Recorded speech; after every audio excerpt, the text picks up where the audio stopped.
Hi friends, welcome to my channel. ఈ వీడియోలో అయితే మా ఊరి నవదుర్గమ్మ జాతర మహోత్సవాలు ఎలా జరిగాయో చూద్దాం రండి. ఈ జాతర అయితే 3 రోజులు జరుగుతుందన్నమాట. దీంట్లో భాగంగా మా పీఠంలో అందరూ మాలలు వేసుకున్నారు అమ్మవారి సేవ చేయడం కొరకు. తర్వాత మా గురుభావాన్ని ఇలా దండోర వేస్తున్నారు ఊర్లో. 3 రోజులు జరుగుతున్నాయి కాబట్టి 14వ తారీఖున అమ్మవారు ఊరేగింపు ఉంది కాబట్టి మీరందరూ పళ్ళు కాయలు పసుపు కుంకాలు ఇచ్చుకోండి. అలాగే రేపు సాయంత్రం అమ్మవారి ఘట్టాలు ఈదులో తిరుగుతున్నాయి కాబట్టి మీరందరూ ఇల్లు గుమ్మాలు శుద్ధి చేసుకోండి.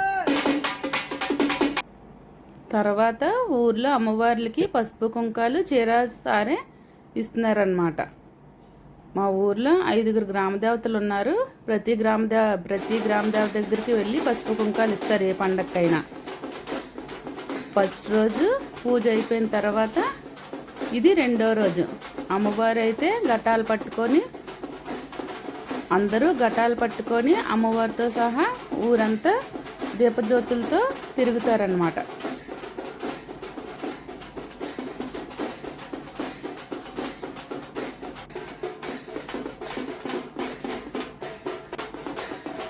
ఇతనే మా గురుభావాని శివారెడ్డి. మా గురుభావాని అయితే చాలా స్ట్రిక్ట్ అన్నమాట. మిలిటరీ స్టైల్లో ఉంటుంది ఇతని ట్రీట్మెంట్ అంతా. ఈ భవానీ ఏంటంటే అమ్మవారు చెయ్యి వేసి ఆగమంటే ఆగుతుంది, అంత మహిమగల వ్యక్తి. ఇంకా మా అమ్మవారు అయితే గద్దె దగ్గర నుంచి ఊర్లోకి బయలుదేరుతున్నారు. వీళ్ళంతా దీపజ్యోతులు పట్టుకొని ఊర్లో తిరగడం కోసం రెడీగా ఉన్నారు.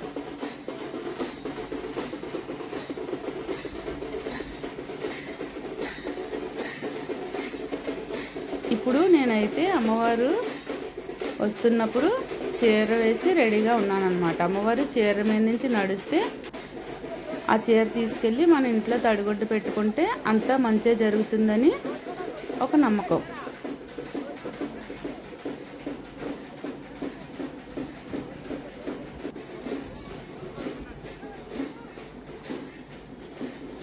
ఈ జాతర 2 సంవత్సరాలకు ఒకసారి జరుగుతుంది. ఈ పీఠంలో అమ్మవారు వెలిసిన తర్వాత ఇంత గ్రాండ్గా ఇదే మొదటిసారి జరగడం. వీళ్ళంతా ఊరిలోకి వెళ్ళి తిరుగుతుంటే నేను మాత్రం గద్దె దగ్గరికి వచ్చి అమ్మవారికి ప్రశాంతంగా పసుపు కుంకాలు ఇచ్చుకుంటున్నాను. ఇదే గద్ది. ఇక్కడ అమ్మవారు స్వయంగా వెలిసిన తల్లి ఎంతో ప్రశాంతంగా కొలువై ఉన్నారు. ఇంకా నేనైతే పసుపు కుంకాలు ఇచ్చి కొబ్బరికాయ కట్టుకొని హారతి ఇచ్చుకున్నాను. మా పోతురాజు ఇలా 2వ రోజు అయిన తర్వాత ఇక్కడైతే ఒక అద్భుతం జరిగిందనమాట. ఇక్కడ ఎప్పుడు అమ్మవారికి పసుపు నీళ్ళు పెడతారు. ఇంకా వాళ్ళు ఏం తింటే అది నైవేద్యం కింద పెడతారనమాట. ఆ రోజైతే కుండలో పెట్టిన పసుపు నీళ్ళంతా అమ్మవారు స్వీకరించారు. ఇంకా ప్రసాదం తిన్నట్టుగా వేలిముద్రలతో సహా అమ్మవారు అయితే చూపించారన్నమాట. ఇలా విడిముళ్ళు కట్టుకొని వాళ్ళు వస్తున్నారు. ఎవరింటి దగ్గర వాళ్ళే పప్పు బియ్యం పట్టుకొని వస్తున్నారనమాట. అదే అమ్మవారికి ఇంకా ప్రసాదం కింద పెట్టమని అమ్మవారే చెప్పారనమాట. ఇక్కడ విశేషం ఏంటంటే అమ్మవారు ఎలా పూజ చేయాలో ఎలా జరిపించుకోవాలో అంతా ఆవిడే చెప్పి చేయించుకుంటారు. ఇంకా 3వ రోజు జాతర స్టార్ట్ అయిపోయిందనమాట. మా ఊర్లో అయితే ఇలా పరసలాగా జరగడం ఇదే ఫస్ట్ టైము. మాకైతే చూడడానికి కన్నుల పండుగగా జరిగింది.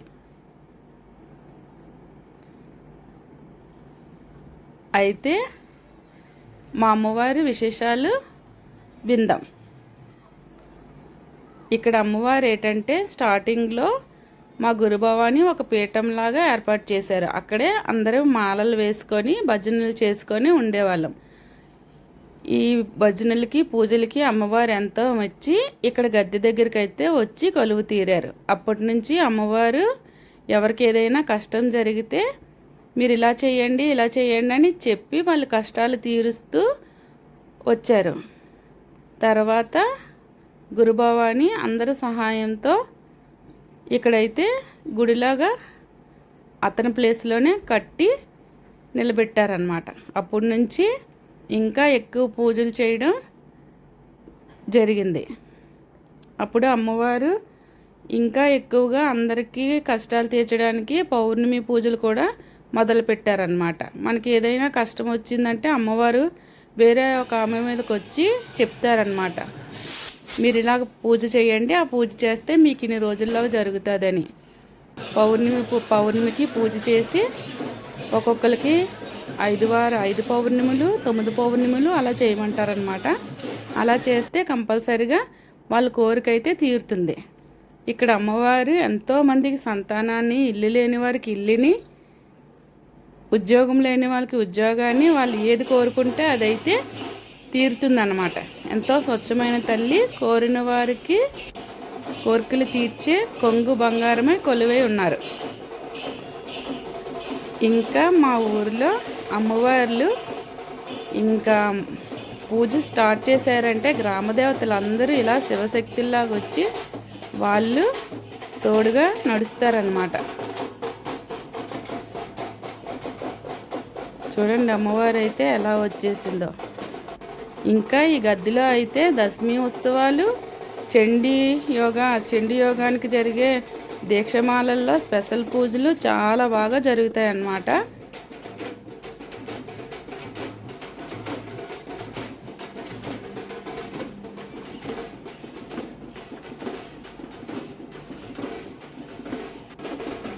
ఇంత వైభవంగా జరగడానికి ఆ తల్లికి ఇంచుమించుగా ఒక 20 సంవత్సరాలు పట్టింది నిలబెట్టుకొని అమ్మవారు నిలదొక్కుకోవడానికి.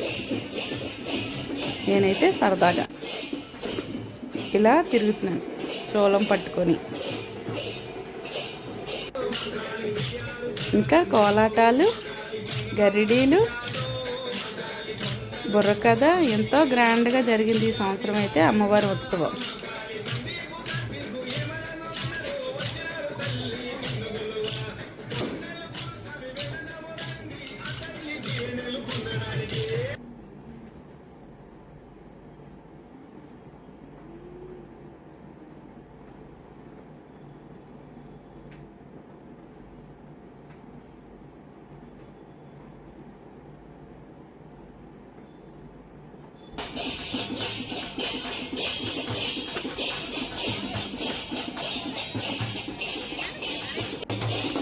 ఇంకా మా పీఠం అయితే ఇక్కడ అమ్మవారు అయితే ఎంతో స్వచ్ఛమైన దేవత.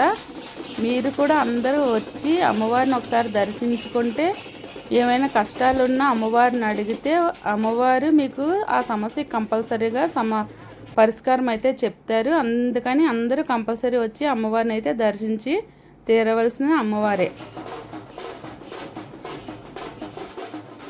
అయితే ఈ గుడి ఎక్కడుంది అంటే గోజవక్క కోరమండల్ గేటు పిలకవానిపాలెం గ్రామంలో అమ్మవారు అయితే కొలువు తీరున్నారు. ఇక్కడ ప్రతి శుక్రవారం ప్రతి పౌర్ణమికి ప్రత్యేకమైన పూజలు జరుగుతాయి. కంకణం కట్టుకొని పౌర్ణమి పూజ ఉపవాసంతో ఉండి పూజ అయిపోయిన తర్వాత కంకణం ఇప్పుకొని అక్కడే ప్రసాదం పెడతారు. ప్రసాదం నైవేద్యం స్వీకరించి ఇంటికి వచ్చేయాలి. అలాగా పౌర్ణమి పూజ కంప్లీట్ అవుతుంది అన్నమాట. అలాగ అమ్మవారు ఎన్ని రోజులు చెప్తే అన్ని రోజులు చేసుకుంటే అంతా మంచిగా జరుగుతుంది.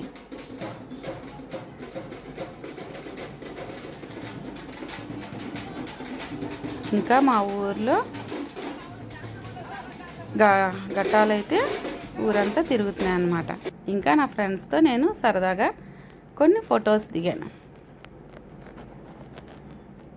ఇక్కడ బుర్రకథ కార్యక్రమం జరుగుతుంది చూడండి, అందరూ ఎంత బాగా చూస్తున్నారో. ఇక సంబరం అయితే గద్దె మీదకి వస్తుంది. ఘటాలన్నీ అమ్మవారి దగ్గర దించేసి అందరూ దర్శనాలు చేసుకున్నారు. 3వ రోజు అమ్మవారి అలంకరణలో ఎంతో అందంగా ముస్తాబయ్యి ఉంది. ఇంకా మేమైతే ఇంటికి బయలుదేరిపోతున్నాం. మా చిన్నమ్మాయి అయితే ఈ రంగుల రాట్నం ఎక్కిందనమాట.